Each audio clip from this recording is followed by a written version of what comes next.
whoever's voice that is on the intro, you need to give him a job. I'm gonna say right now, that man on that intro, you need to give him a job. All right.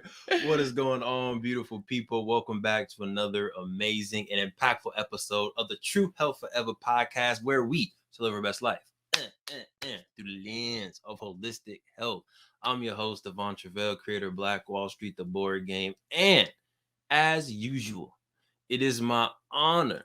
It is my privilege to have the queen. I ain't gonna stop. To have the beautiful, the hoop earring wearing, the beautiful smile, curly hair popping, health nerd herself. Please introduce yourself. What's up, everybody? My name is Sinclair, aka The Health Nerd. Here joining you on a lovely Sunday afternoon. I say lovely. The weather's been a little spotty. Yeah, it's been a little gloomy. Yeah, it's good now. It is. Yeah, the sun's peeking through, so I like it. This morning it was cuddle weather, but he was out playing basketball. So I was. I'm gonna sleep in. I got too much work to do. You know, I'm about too much work to do. Cuddle myself. There it is, quick. But today we have a really good topic. I think going through the pandemic is kind of heightened the need for this a little bit more, but I thought it was a need before. And we're talking about really being confident in who you are, being confident in what you're putting forth into the world, but also making sure that you feel confident in your own self-worth to be able to live. Yeah. Right. I think suicide, depression is a huge, heavy topic. And I think it's our privilege to be able to talk about it in this space. And whoever this message is for, we hope it finds you and hope it lets you go ahead and live that beautiful life that you have in front of you. Queen, are you queen? King. Queen. King. For the sake of the podcast, I'm gonna stop. But Queen, are you ready? Are you ready for some podcast?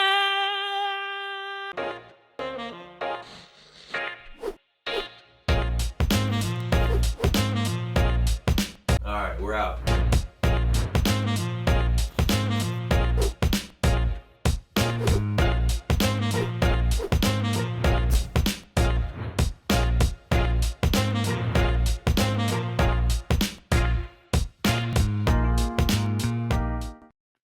All right, let's welcome Sis Overland in the building. How are you doing? I'm doing so good, guys. I'm so grateful to be here with you too. And so I'm just ready to go. Let's go. We're grateful to have you. So we met, and we can talk a little briefly about how we met. Like, we met in the BU community, which you've been a part of, and we're recently coming into it. A lot of dope people in there, a lot of great energy, and we told our guests already, like, we're having a lot of more people from the BU community come in and pour in to our folks on here. So happy for you to be, I think, number 2 in line. Number 1 was Ernie, Rana and Ernie, and then now we got Overland in here. But can you talk about what? Before you even get there, Queen. I wanted to let you know that me and the king, probably after the first or second call, I told the king, I was like, you know what? I really vibe with Overland. I dig her vibes. And he was like, yeah. And I was like, yeah, I haven't really even talked to her one-on-one yet, but I just like her vibes. Energy. Yeah, I was like, she has great energy. So very happy to have you on with us today, and just love your spirit, love your vibe, everything about it. Right. Proceed. So if you can just give the folks an introduction to who you are and maybe why you joined BU, and then we'll get into all the other beautiful stuff. Okay. Well, I appreciate that, guys, especially you, Sinclair, because I felt the same way about both of you. As soon as you guys came in, and I was just saying this on my own life, that I am all about love. I love love.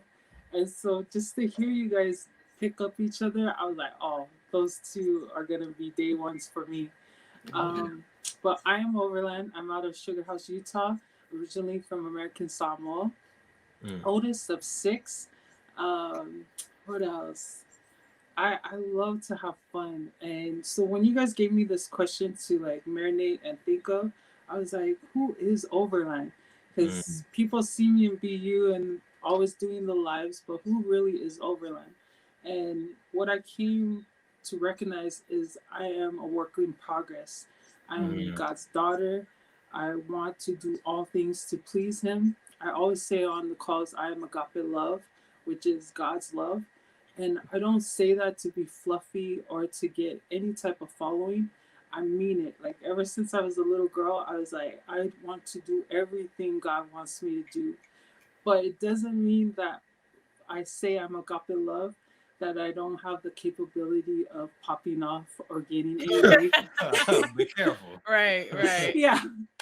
I have that side of me, but because I want to please God and those moments come up where I get angry at people or disappointed, I have to remember that it's grace. I have to, not have to, because Inky Johnson always says it, we get to. I get to exercise what God gives me when I'm disappointing Him or upsetting Him. I give people grace, not because I'm God or anything like that, but because I want to follow Him and in His footsteps and really live that mantra of agape love. So that's who I am.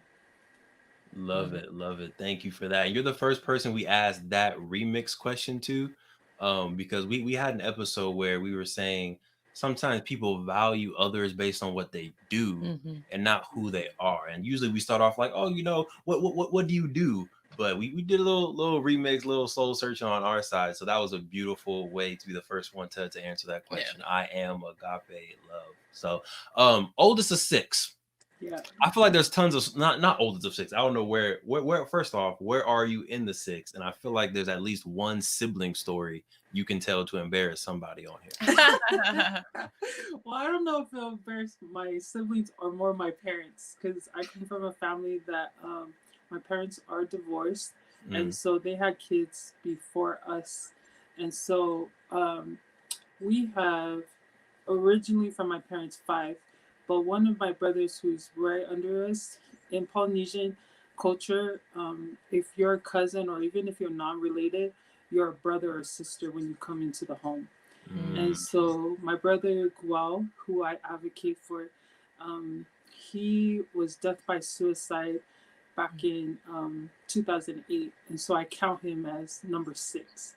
Gotcha. And but I'm the oldest of the 5. And so when you brought that up, brother, about suicide and depression, I was like, I have automatically thought of him because as sad as it was to lose him in 2008, he is my drive of why I love on people so hard, because I don't want anyone to ever feel like they don't have a family. So I'm the top of the 5 or 6, the way you look at it. All right. Sorry for your loss over here, says Overland. Can you maybe talk about what is the way that you help people in preventing suicide, or the way that you're coaching people for just that self-confidence? So it's been 13 years since he's passed, and I've done workshops here in Utah. I've gathered people at churches, no matter what you affiliate yourself with, and I tell his story. I tell why we didn't understand what he was going through.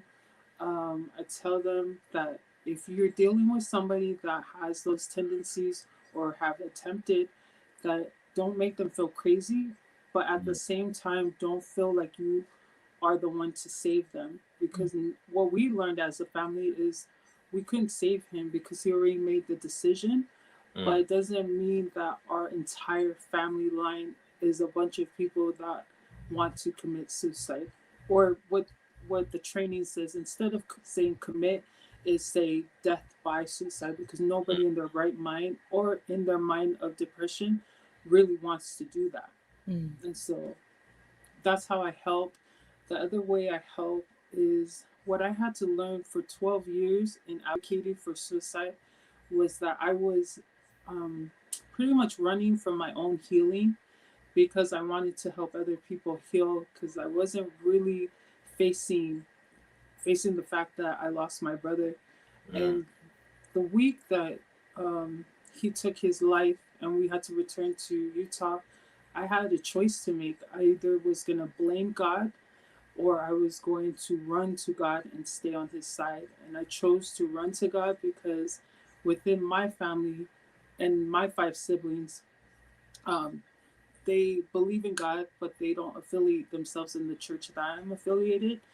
And so if I had chosen to fall away from our church, then they'll be like, oh, well, there it goes. Like, is there really a God? Like, she doesn't, what?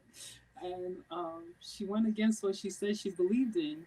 And so there's so much to say off of what I just said off of that, but that's how I help people, is like keep myself in check-in with God so that people don't lose, whether it was they were going to come towards God or they've been with God and now they're like, oh, she fell away, I'm going to fall away too. Like, I put that responsibility on my shoulders because for me, I don't understand how people can live without God because life is so hard. Like, in my perspective, like to live without God is like, how are you making it every day? Because I'm for God, but I can barely make it being on His team. So how can you do it without Him in your life? So yeah, I think it's some type of faith or belief in a universal power is, you know, my preference. I know we have a lot of different listeners, so we're not trying to push you either way, but that is just the choice that we definitely decide to make on this side. Speaking of choices, I feel like you made the very intentional choice to run towards your healing, right? To run towards that kind of uncomfortable feeling instead of kind of retreating inwards and possibly doing like unhealthy things that way. How do you help people make that choice, right? How do you help people, whether it's I'm trying to start a business, I'm trying to start my health career, I'm trying to just make sure I live and wake up the next day? Is there a way that you kind of coach people and help people to make that tough decision on confronting what is difficult in the moment? So the way that I help them is I tell them, stop letting yourself have everybody define who you are. Stop living in your mistakes.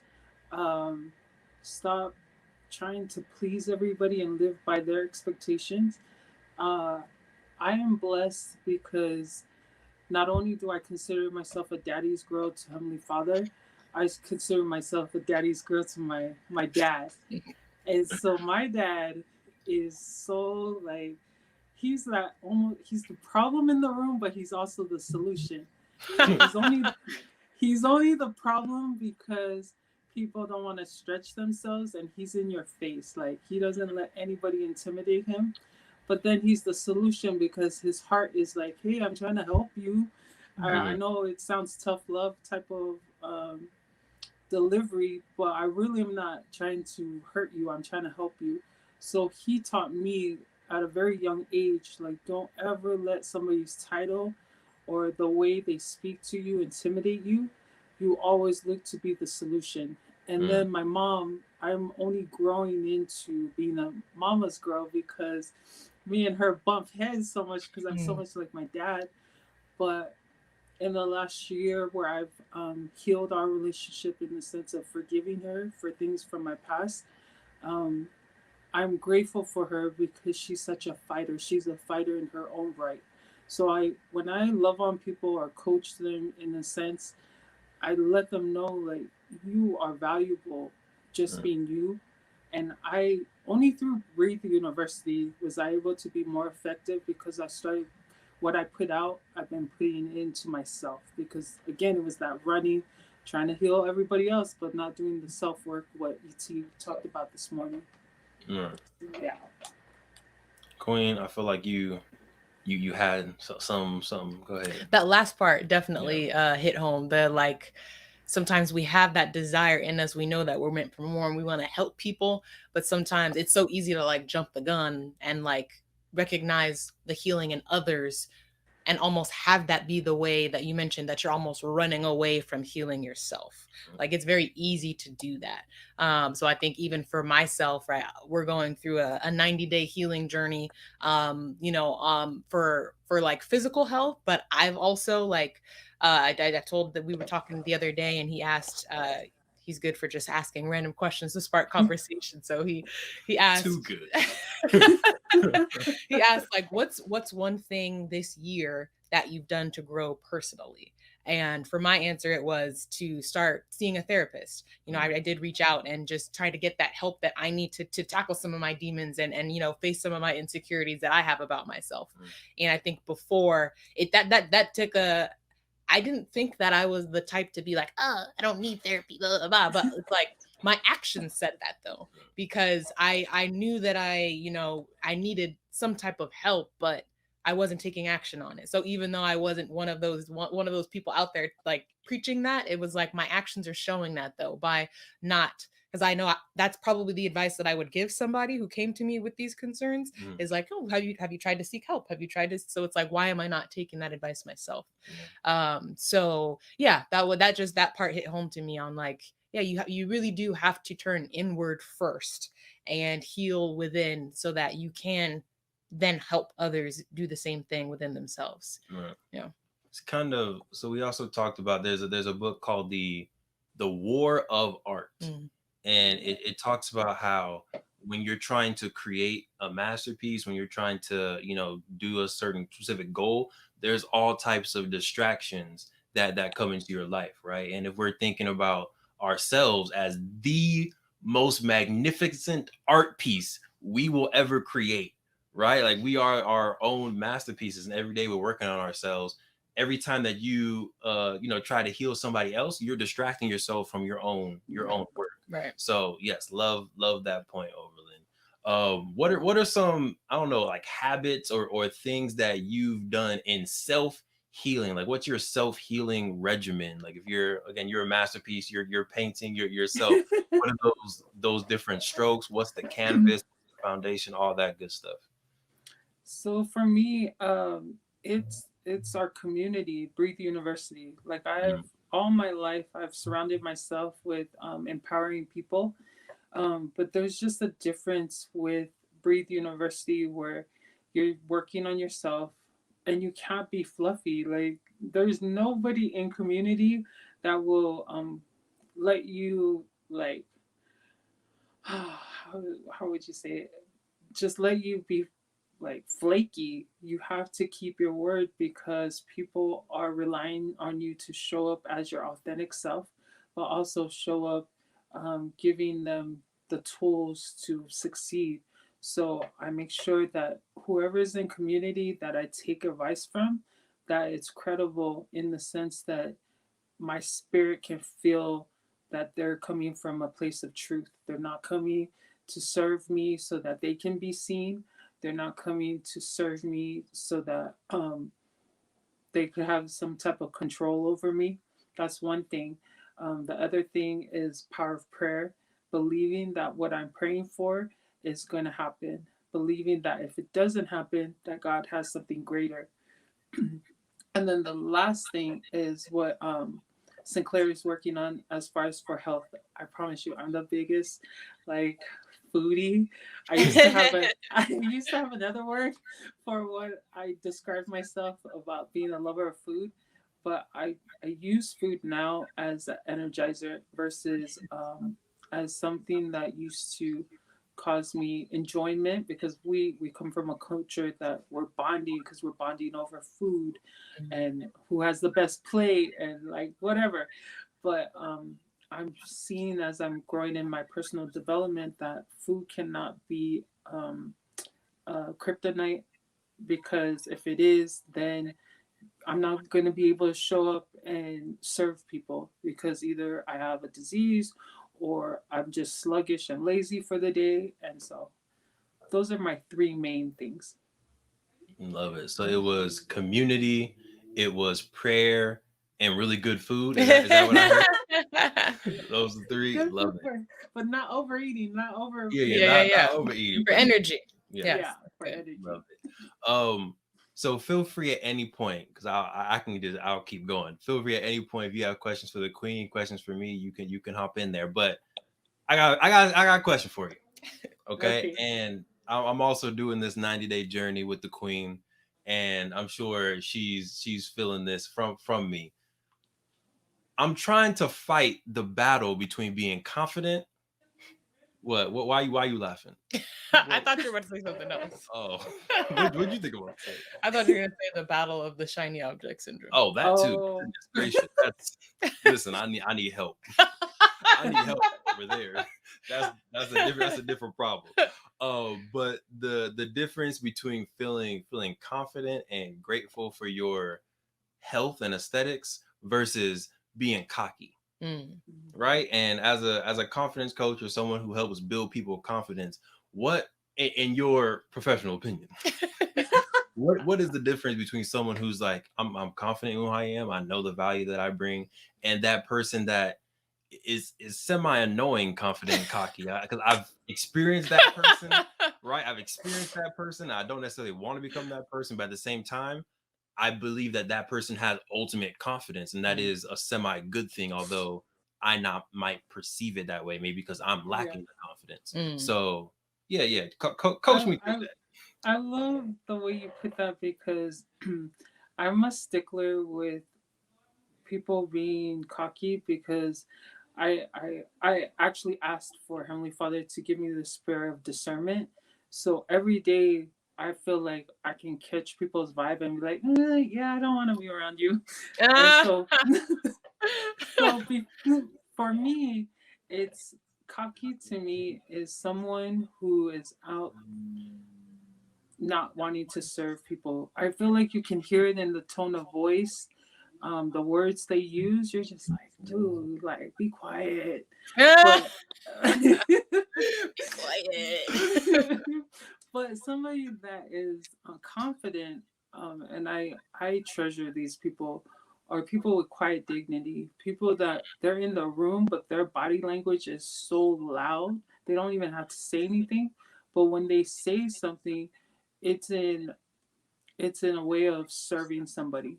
Like I never want to take away from our flight attendants because they do give us that excitement and that joy in the room. Yes, we do. But for me, our air traffic controllers and maybe even our grounds crew, those type of personalities I'm so grateful for because when they speak, you know they're speaking from a place of let me see how I can serve you versus let me see what I can get from you.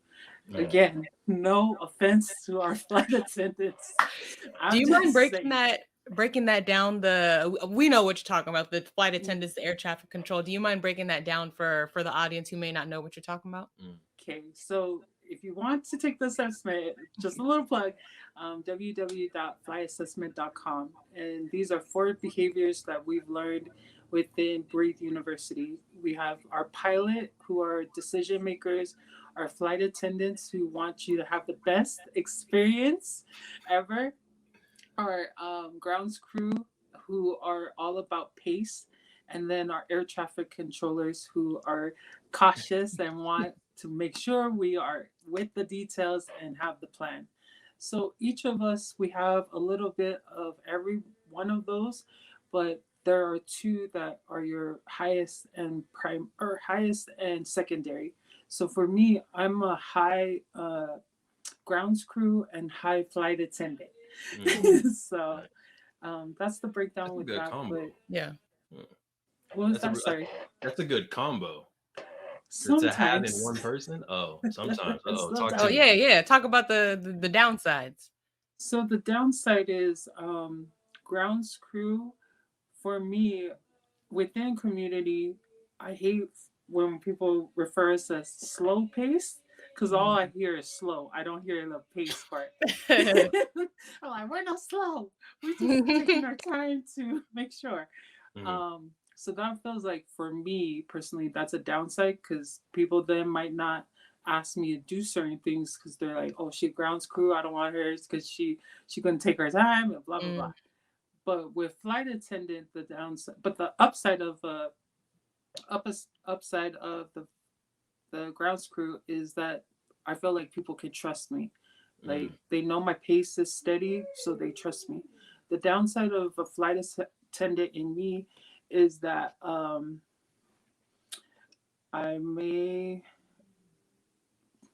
don't know. Like, there's no downside to a flight attendant.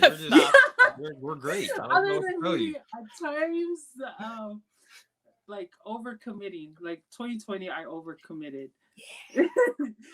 I brought the excitement in certain things, but I overcommitted. Then I burnt myself out and was like super angry at everybody when I should have been angry at myself for overcommitting. So that's the downside and the upside of both. Right. Yeah, I've been there. Gas tank on super E. Just I'm exhausted. What I do? Oh yeah, that's right. Right. Right.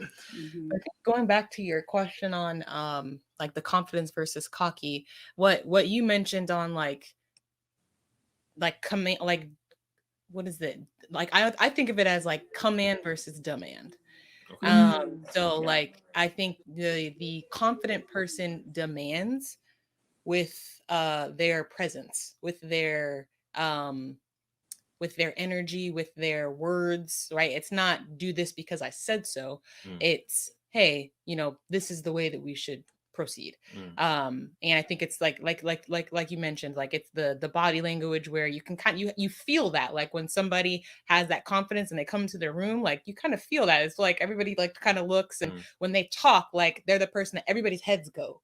And Yeah. that doesn't happen with everybody. I've watched this in a meeting before. Obviously, I'm air traffic control, so I observe a lot. So I've seen uh, this before, where some people they do a lot of talking, so you don't always Mhm. feel like everything that they say is value added. And then Yep. you have those people who are very deliberate, so when they open their mouth, they're gonna say something fire. So make sure mhm. you listen. And then everyone's like, okay, we're doing that. And then Right? the other dude's like, Yeah. Yeah. Exactly. So I think that that's versus the command, right? Where somebody who might try to like, I'm gonna stand with authority, so everybody knows I'm the boss. Like that's the difference. Mhm. That's what I hear. Gotcha. Yeah, and just one more thing on that. I love the way you put that because I remember myself early on as I was doing community work, I was more on the command side than the demand because I felt like if I command, everybody's going to listen. I thought that was what a leader does. But on that downside of commanding is people are like, dude, she just wants to control me. And Mhm. Mhm. I had to really do some self work on that. And now I don't look to do either or, but I appreciate when I'm able to affect a room with the demand and it's received. Because when I was on the side of command and I wasn't being received, it took a lot of my self confidence and it made me not want to do the community work. So that was a perfect point. I loved how you did that. Okay, Well done. thanks. Oh, yeah, I agree. You want to come back next week? Yeah, Yeah. I'll think about it. All right. Appreciate See if you. my schedule's open. Oh, if you're just joining us, we're here live with Overland, helping people gain confidence and make sure they see the beauty in life. Definitely make sure you go ahead and follow her on Instagram. Get that goodness poured Mhm. into you, right? Oh, but you've been talking a little bit about your community work. Do you mind maybe highlighting something like one of your projects, one of your service days that really just touched your heart? And you're like, ooh, that was a beautiful day. So the most recent one was that IG page, Upo Alofa. Upu means word, and Alofa means love. So words of love, Mm, and that's my niece's middle name. And so this page was brought because I have so many different pages. This is the flight assessment part of me, and I have like 5 different IGs, and I was like, girl, 2022, no, bring it all down to one yeah. page. And so your question actually prompted this, as well as Carl Phillips, our guru in BU. And the reason why I wanted to do this page was to bring both my family and my BU family together because I was hiding in the other 4 pages. I Mm, was only pouring so much for my BU family and then letting my family see the other side. And I was like, girl, no more hiding. So I brought the page together, and now we have what's called Words of Love to make sure that when people come in that page, they know that it's authentic, it's here to help, and it's here to not only give you words of love, but push you to action on those words. So that's my proudest thing that I've created so far. love it. Love it. Pronounce it one more time for me. Upu Alofa. Upu Upu alofa. Alofa. Words of Uh-huh. love. Upu Perfect. And Alofa. then 10 means because it was created in October. Got So you. I was thinking like, are there 9 other Upu Alofa accounts? And that it seems very original to me. I'm like, who beat you? Nah, man. no. So I love that you reference a lot of the Polynesian culture and use a lot of the words. Not to put you 100% on the spot, but you mind just talking more about just what Polynesian culture is? I haven't learned too much about it. Yeah. It can be food related. It can be, we talked about dancing a little bit before the podcast. It can be a certain dance that you do. But yeah, you can just educate some folks on the Polynesian. Okay, so we're really known by our athletes. Like athletics are big in the Pacific Islander culture. So you'll hear us be referred as Pacific Islanders or Polynesians. And it's a group from the South Pacific. We're Samoan, Tongan, Fijian, Tahitian, It's all of that. Hawaiian. Yeah, it's all of that in the South Pacific. And the main two that's represented in our BU community is the Samoan and Tongan. Theee, who's our director of BU, she's from Tonga, and then I'm from Samoa. And so growing up, and a majority of both of our families, I'm sure Theee has Samoan family in her line, but in my line, we have half Samoan, Asian, African American, Caucasian, Indian. We have everybody under the globe, but that's what Pacific Islanders are, is those group of islands. We all have different cultural like traditions, but Samoan and Tongans are the most like closest. Like the way our language sounds, the foods we eat, marrying into each other's cultures. Famous are The Rock. He's Pacific Islander, Troy Polamalu, and so many others. But those are the two main ones. If you think Pacific Islanders, you'll remember because of those two. Yeah, so I didn't know it was that like diasporic. That's cool. Go ahead, Queen. We talked about food a little bit, but I'm very curious on like what is your favorite like traditional dish that you would either make for yourself or for someone who wanted to learn more about the culture through food. Feel free to give her any Polynesian recipes or anything you got. You can send them our way. Believe Okay, me. I will, and especially when we get into our BU meetups, I will definitely cook you guys something. Yes, please. My top 3 favorite are corned beef with cabbage. When my aunties make that, oh my gosh, they saute the onions, they have the cabbage in there, seasoning, and over rice. Oh, so good. We need that one. He's already getting excited. The other one is it's called pangi popo, and it's a sweet roll with coconut sauce. You bake that with the sauce with hot chocolate. Oh, so good. So good. You had me at coconut sauce. Yeah. You had me at sweet roll. And then the last one, this one's not necessarily my favorite, but it's big on all the islands, is they'll roast a pig and then just have all types of vegetables. They cook it underground and then they pick it up and all of a sudden you have a luau type of feast. So yeah. Nice. Dope. Definitely those first two. 100%. Yes. 100%. Do you have something? You took a gathering breath. No, I was just about to say I don't know that we could roast a pig in our condo. No, the whole building going down. I'm good. Insurance so ain't that. Where are you guys again? Are you guys in Cali? Yes. We are in Cali. LA. Right okay, I'm gonna send you guys restaurants because you guys, there's so many Pacific Islanders out there. Like they will tell you where to go. So I got you guys. Perfect. I need corned beef in my life next week. So maybe last two, or unless the Queen has some. But first off, if you had just a beautiful message you wanted to leave our listeners with, if they didn't remember anything else, if they don't remember the recipes, they don't remember your amazing ways of kind of pouring into you, what's one message you want to make sure people leave with this episode? The one thing that I would love any of the viewers that watch this on the replay or even here on the live is to remember who you are and whose you are. Our Queen Anne from across the pond, she always says that. Remember who you are, whose you are, because when you remember who you are, you'll operate in whose you are, which is God's child. And so that is just get there. Like if you don't have a prayer life, if you don't have a belief in God, it doesn't hurt to find out Don't get scared about it. Just find out. And if it's still not for you, it's still not for you. But at least know that there are people here to wanting, like the walkers, myself, wanting to help you get there. Love it. Remember who you are and whose you are. Yours, girl. Oh, thanks, babe. Yeah, no problem. Okay, now kind of flipping the script a little bit. Over on your side, any question you have for us, or if you don't have a question, what's one topic or one conversation you think we need to have on the podcast? Okay, I can answer both of those. Oh, come on now. So for me, we're talking about self-confidence. We're coming out of BU, talking about relationships.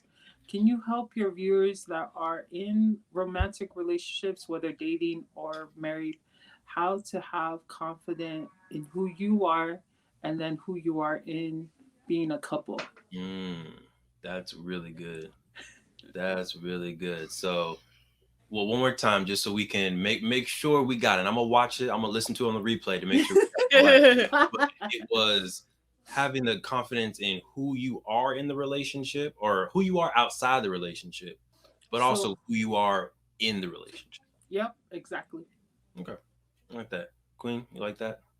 I like it. Yes. Okay. I'm trying to figure out the answer. I think that would be a good live conversation to have. Yeah. Maybe not live, because I know you don't want to necessarily talk about it 100% live, but I think that's a good thing to work through. Mm-hmm. That's a good topic. Thanks, Overland. We appreciate you. You're welcome. I can answer from my perspective as being a single, and then maybe that will help you guys. For me, for a long time, I thought that who I am was going to be defined of who I am in a relationship. I thought that's where my identity, but now I'm realizing my identity is what I make it now. It's not when I find that person or when that person finds me, because if I had still operated in that mindset, by the time the person comes, whether he's right or wrong, he would have the control of just like, oh, you do this, you do that. Right. And I wouldn't know who I am. And so I'm so grateful God's given me the grace to be single still, even though marriage is the ultimate goal. It's just mind-blowing to me that I'm not that way anymore. Like, I find out who I am. And so when he gets here, anytime now, on the way, that we're going to be as powerful, if not, as powerful as God would have us to be together as I would be by myself. So love it. I think that's the healthy way to go into any relationship, is knowing who you are first and foremost. That way you can tell and you can know, is this person making me do stuff that I don't believe in, that or doesn't match with my values? Right. And we won't go dive into it fully, but I feel like we met each other kind of young, so it was like a blend and we were still growing into it. But I feel like, yeah, we're at a good spot now. Yes. Can't wait to talk about it. Squeeze foot. Yeah. So we're not going to answer now? Oh, you want to answer it now? Oh, was that the question or was that the podcast topic? That was both. So oh, my bad. I thought that was the podcast topic. Okay, let's. I can give a little preview. I feel like outside of us, I am the energetic person. I'm the did you know type person that would just like say random, probably black facts or technology facts or something about business. I am a servant leader, so I do feel comfortable leading, but I also feel very comfortable doing the work. And I don't necessarily feel comfortable leading without doing the work either. Like I'm not that person say, you do this, you do this, you do this, and I'm over here chilling. Like that's not me. So I do feel myself as a servant leader. And entrepreneur. Now in the relationship, I feel like I'm the supporter. And I feel like I'm pretty, like we took an assessment the other day and they said I was amiable when we did the TH retreat. And I feel like that's usually my role in this. So it's like, if you're teaching a dance class and you need someone videoing, got you. I'm the video person. If you're feeling a little shaky about health coaching and you need a kick in the butt a little bit to get going, hey, I got you. Boom, kick in the butt, whatever you do. These are metaphorical kicks for people listening. Yes. But yeah, I feel like I'm again like that servant where it's like, what do you need? I got you. But at the same time, I'm also that person who sometimes driving the ship, and it's like, this is where I think we're going. This is where I think we should be going. These are the decisions I think we should make to go in this direction. Are you on board? And sometimes you hop on board. Sometimes you need a little bit of convincing, and then the ship's left, and then I got to throw a rope and a life thing to get you on. But yeah, I feel like servant leader is the role that I also play inside the relationship. I agree. Thank you. I co-sign. Yeah, all right. I co-sign. That means it's true. Queen, hit us with it. So I think for me, like outside of the relationship or just me as an individual, I'm definitely like the analytical thinker. I like to be detail oriented. I love to research. I could spend hours just going into a hole. I'm like, well, what about this? What about this? And then just get so deep into it that I feel like I've learned everything. But I think I'm also a problem solver. I like to take the knowledge that I've learned and try to solve problems. Yeah, and that's been something I've actually been soul searching myself. Like who are you? Someone asked me that. Like, how would I answer that? So that's something I'm still actively working on. But I think of in terms of like who I am in the relationship is I am if he is the gas pedal, I am the brakes. I love it. Being that air traffic control, that cautious person, I am usually the one like, okay, let's make sure that this is the direction that we want to go. Let's make sure that that's the right next step for us to take for the end game, right? If we know our end game, is this the right next step to take to get there? And that is obviously good because we balance each other out, but obviously in any relationship where you're not the same, that can also cause, butting heads a little bit. And it looks very different. It takes its shape in different ways. It could be like sometimes he's very optimistic and I'm a little bit more cautious, which can, seem pessimistic, or I like to say I just like to be more like realistic. I'm a dreamer. Yes, and he's the dreamer. And I never want to, my struggle sometimes is to play my role in making sure that we are, thinking through the decisions before we make them without dimming his light, without, crushing his dreams. I never want to do that because I value his dream, his dreamerness, his visionary. Like I value that so much. That's part of what drew me to him. But it's also like, let me also make sure that I'm letting my gift shine through, which is to make sure that we don't have to have plan A through Z, but let's at least have a backup plan. Let's at least have some contingency. Let's at least think through what could go wrong and what are we going to do beforehand. So yeah, that was a really long-winded way to answer the question. No, that was good. That's kind of how I play my roles outside and inside of the relationship. Love it. And you brought up a good point. I feel like outside looking in, like when you think of marriage, you just think of like the daisies and rainbows and everything beautiful. But I feel like you need friction. Talking about your car, you need friction to move forward. Right. And I feel like if there's no friction, then you're kind of just not really moving in a forward direction. So I think getting into a marriage and living it for the past 2 years, it's like I'm pretty comfortable having the conversations, but also getting more used to it's okay for there to be a little bit of a friction there, because after this friction, boom, we're taking a step forward. Right. Yep. Good stuff. Great question, Overland. Yes. You're welcome. You're welcome. Queen, what else you got for us? You good? I'm good. You good? I'm good. This was a holistic conversation. It was a holistic conversation. We talked about a lot of stuff on here. All right, one more time. Oopa. Upu. Upu. Upu alofa. 10. Alofa. Upu alofa. Upu alofa. Okay. 10. 10. Can't forget the 10. I was like 10. Go ahead, make sure y'all follow, tap in against the positive energy. Upu alofa from Miss Evelyn over here. One more time. Overland. Overland. Oh, gosh, I'm so sorry for that. I was so focused focused on the Upu Alofa. So the wheels were still turning. I was so focused on it. But Overland, we appreciate you for coming through. Not over yet. We're gonna do our nice little check-ins. Happy for you to go. Let's have you end the podcast, right? So we'll go. We'll do ours, and then you can do your check-in right after. Queen updates. Queen King.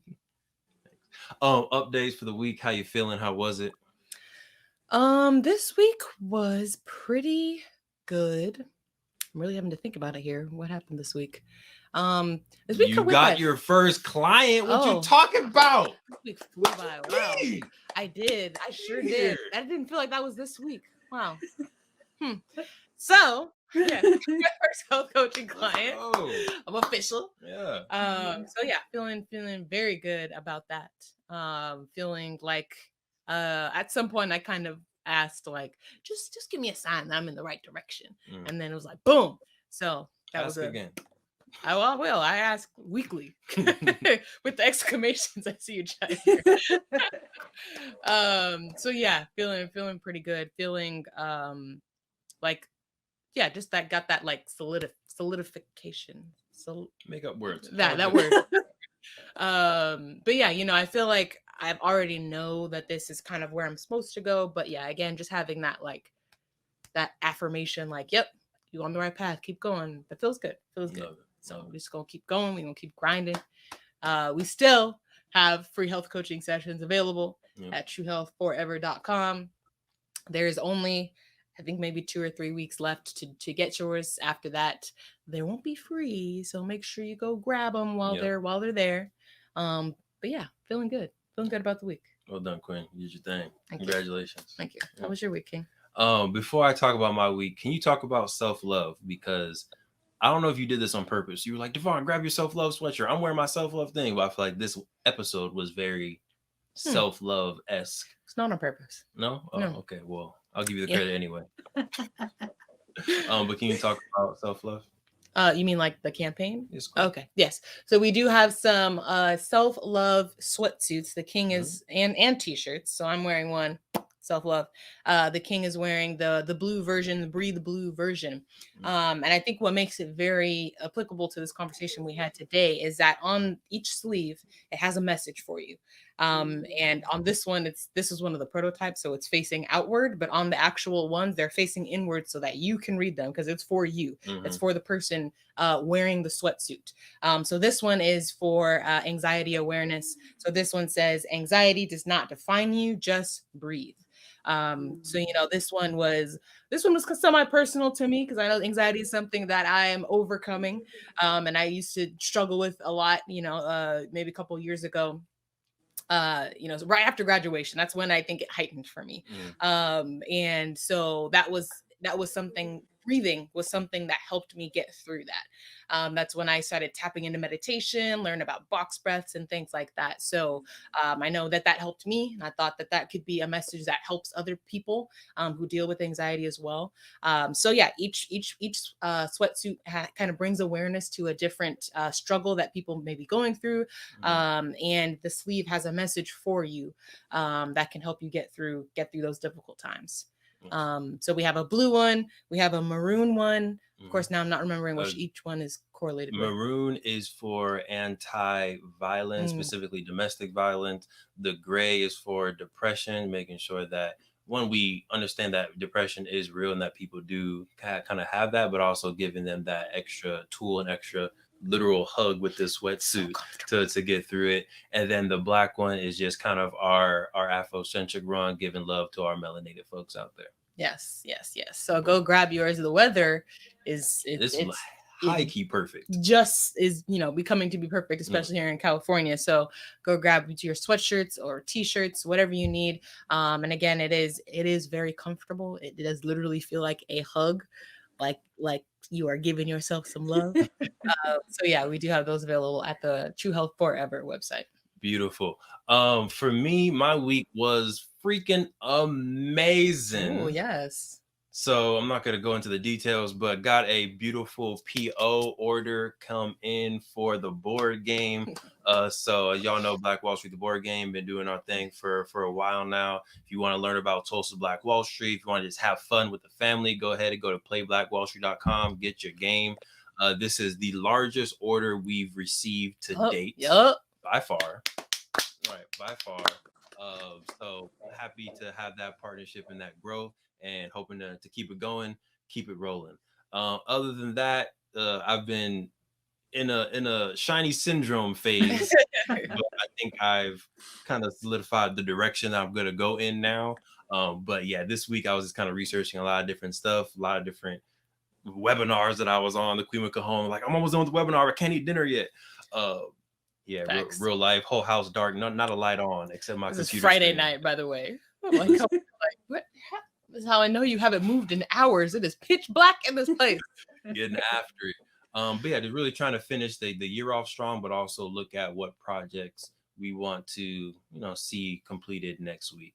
And then lastly, another hole that I was in was the content calendar for TH4. I'm excited to get that kind of going, trying to up our game in social media, up our presence, making sure that we're continuously putting value out there. So you're going to be seeing a lot more TH4 on your timeline across different platforms. So love to see it. Did a good job on that. Not being the detail-oriented person. It is very I was impressed. I looked, I was like, ooh, okay, I see you. Okay, I'm trying to get into my bag.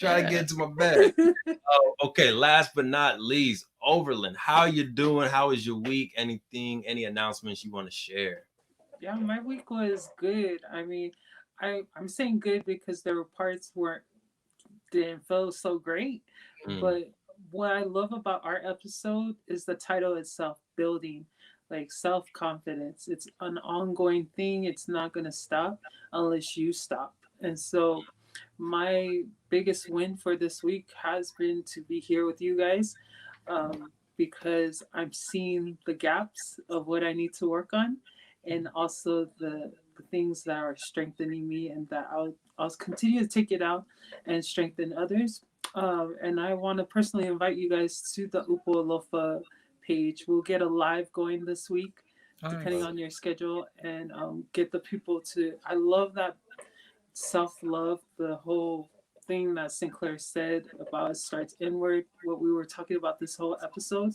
Announcements is just look out for Upo Lofa is going to be in your face asking you to be a guest. And then we elevate from the next to doing things in person, because I am all about coming out there to Cali. So nice. See you guys. But that's it, guys. And thank you so much. What was that, bro? Of course. I was about to say, Utah's pretty beautiful too. There's some nice houses in Utah, some good hikes, beautiful mountains. So yeah, either way. But yeah, we definitely appreciate you coming on. You pour a lot into us on the BU calls, text messages. So happy to have you on here pouring into other folks as well. Yes, love it. All right, beautiful people. We appreciate y'all tuning in to another positive, impactful, healthy episode of the True Health Forever podcast, where we shall live our best life through the lens of holistic health. I'm your host, Devon Truvel, creator of Black Wall Street, the board game. I'm Sinclair, aka the Health Nerd. We hope y'all stay healthy. We hope y'all stay mentally wealthy. And of course, we hope y'all stay true.